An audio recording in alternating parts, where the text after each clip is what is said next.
أعوذ بالله من الشيطان الرجيم. بسم الله الرحمن الرحيم. الرحمن علم القرآن خلق الإنسان علمه البيان. الشمس والقمر بحسبان والنجم والشجر يسجدان والسماء رفعها ووضع الميزان ألا تطغوا في الميزان وأقيموا الوزن بالقسط ولا تخسروا الميزان والأرض وضعها للأنام فيها فاكهة والنخل ذات الأكمام والحب ذو العصف والريحان فبأي آلاء ربكما تكذبان. خلق الإنسان من صلصال كالفخار وخلق الجان من مارج من نار فبأي آلاء ربكما تكذبان. رب المشرقين ورب المغربين فبأي آلاء ربكما تكذبان. مرج البحرين يلتقيان بينهما برزخ لا يبغيان فبأي آلاء ربكما تكذبان. يخرج منهما اللؤلؤ والمرجان فبأي آلاء ربكما تكذبان. وله الجوار المنشآت في البحر كالأعلام فبأي آلاء ربكما تكذبان.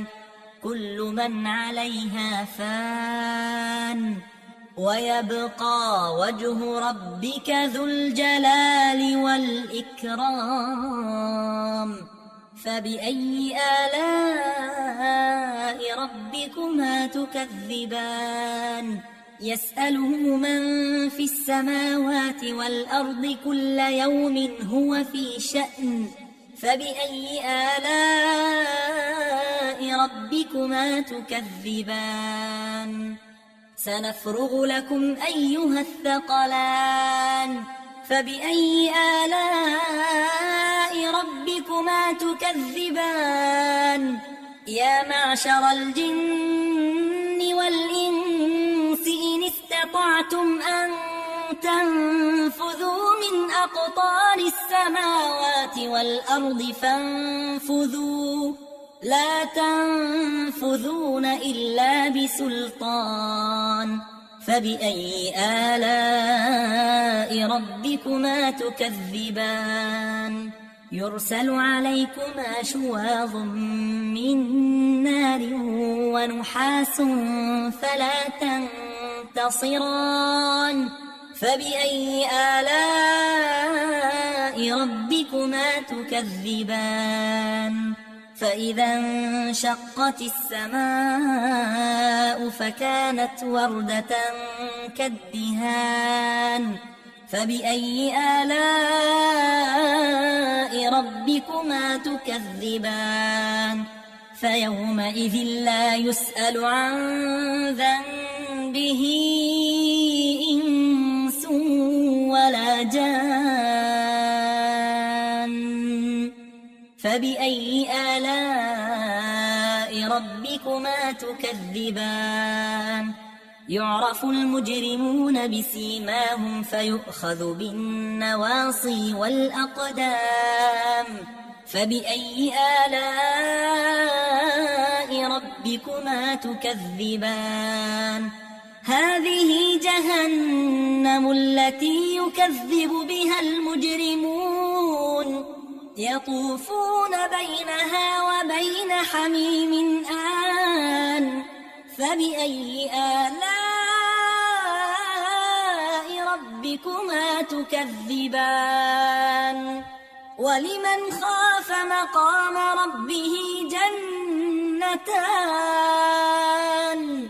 فبأي آلاء ربكما تكذبان ذواتا أفنان فبأي آلاء ربكما تكذبان فيهما عينان تجريان فبأي آلاء ربكما تكذبان فيهما من كل فاكهة زوجان فبأي آلاء ربكما تكذبان متكئين على فرش بطائنها من استبرق وجنى الجنتين دان فبأي آلاء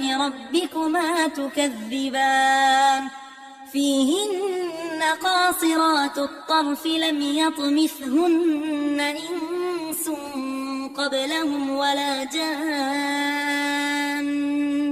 فبأي آلاء ربكما تكذبان كأنهن الياقوت والمرجان فبأي آلاء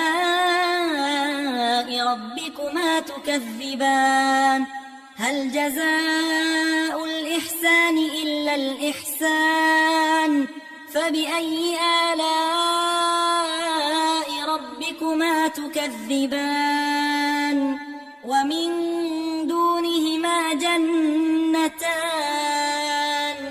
فبأي آلاء ربكما تكذبان مدهامتان فبأي آلاء ربكما تكذبان فيهما عينان نضاختان فبأي آلاء ربكما تكذبان فيهما فاكهة ونخل ورمان فبأي آلاء ربكما تكذبان فيهن خيرات حسان فبأي آلاء ربكما تكذبان حور مقصورات في الخيام فبأي آلاء ربكما تكذبان لم يطمثهن إنس قبلهم ولا جان